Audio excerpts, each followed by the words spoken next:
Welcome to Guide to Self with your host, Dr. John Schinnerer. Back with you with The Lonely Man's Guide to Resiliency. And yes, that's my mug there on the front page, whether or not I like it. All right, resiliency. There was a study done by Dennis Charney at Mount Sinai School of Medicine a few years ago, which was absolutely outstanding. He's done research on 750 Vietnam veterans who were kept in solitary confinement and tortured for roughly 6, 7, or 8 years. And they came out of that experience relatively healthy. They were able to come back into what we know as civilization and be productive and successful and thrive. So how do you do that? How do you be kept in solitary confinement, be tortured, and then come back in to this society and act as if nothing happened? How do you maintain that degree of resiliency? How do you bounce? That's the question for today. And if you take a look at the bear down there on the right, bouncing on the log, what I want you to do is think about yourself from now on as that material that would bend but wouldn't break. Kind of like that log. So you're the log and the bear is life, let's say, because life is always going to be jumping up and down on you, scratching you, clawing you, throwing injustices in your face. The trick is learning how to bounce back. And that's what we'll be talking about today. So the question became, what was it that these 750 Vietnam vets had in common in terms of their psychological makeup that allowed them to be this amazingly resilient? So here's what we found out. We found out that, number one, they all have a pretty good sense of humor. Like the little gingerbread man in the cup of milk. Eat me! Reminds me of Shrek. So sense of humor, very important. Be quick to laugh. Be easy to smile.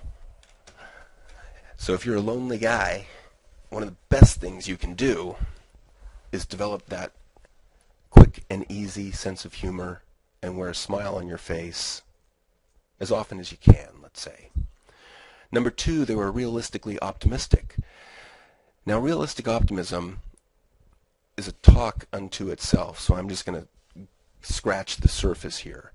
However, the idea here is to look for the best outcome in most situations. I say most because you don't always want to be optimistic. You don't want to be foolishly optimistic.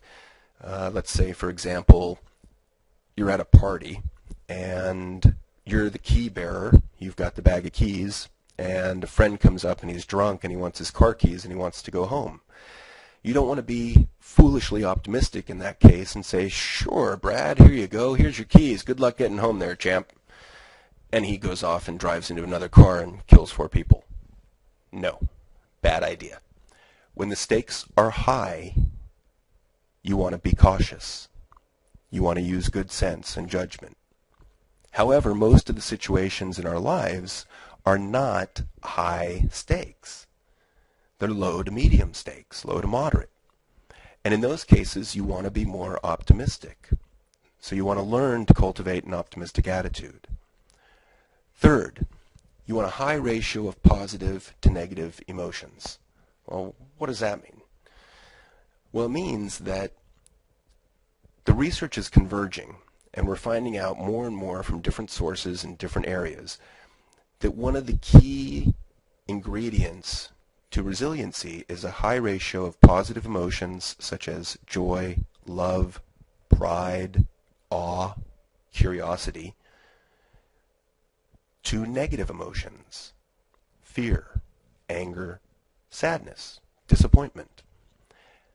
And what we're really shooting for is a 3-to-1 ratio. So you want 3 times as much positive emotion in your life as negative.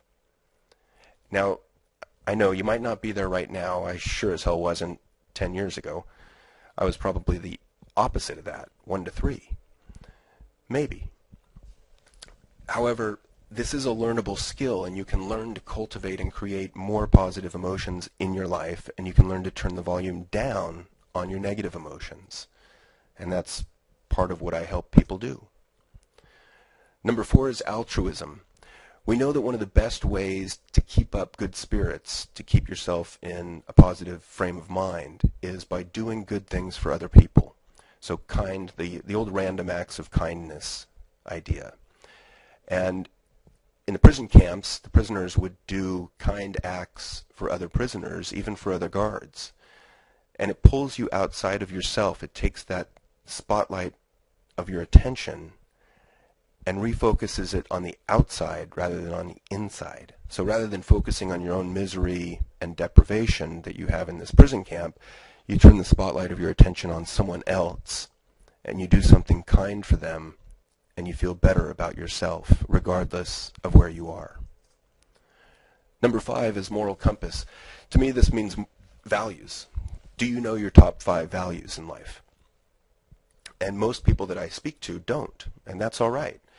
There are ways to identify those top values, and what I'm talking about here is basically, what are you willing to die for, but more importantly, what are you willing to live for? What things in your life are so important that you are willing to give them your all? Faith and spirituality is number 6. This is a tough one for me in the sense that my background's in psychology, so I don't feel that I'm in a position to tell people who or what to believe in, if anything.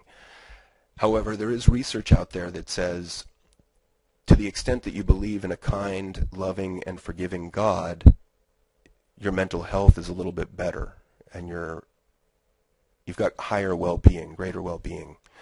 So faith and spirituality is a big one. It's also very important when things are desperate and your life feels like it's in the gutter, as these men were in the POW camp. 7th, they had a role model. So it could have been a friend, a brother, a father, someone in the military, but it was someone that they looked up to, respected, admired, and wanted to be like.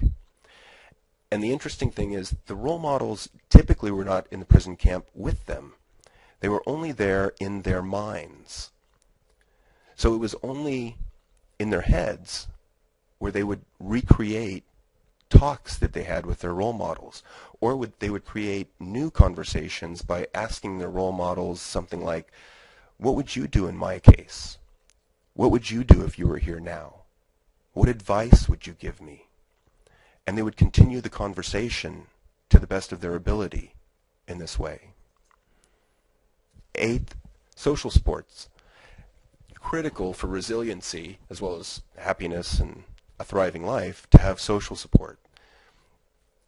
It could be family, it could be friends. In this case, it was other prisoners. And what they did was they developed a limited alphabet using a 5x5 grid, 5 columns, 5 rows. They put one letter in each block. And using their tin cups, they could tap on the stone wall the number of rows across and the number of columns to identify the first letter, and then they'd do it again for the second letter. Now obviously this takes a lot of time to tap out all the letters and all the words in one sentence, yet it allowed them to stay connected and cohesive, and it allowed them to talk about their dreams and aspirations and what they were going to do once they got out of the prison.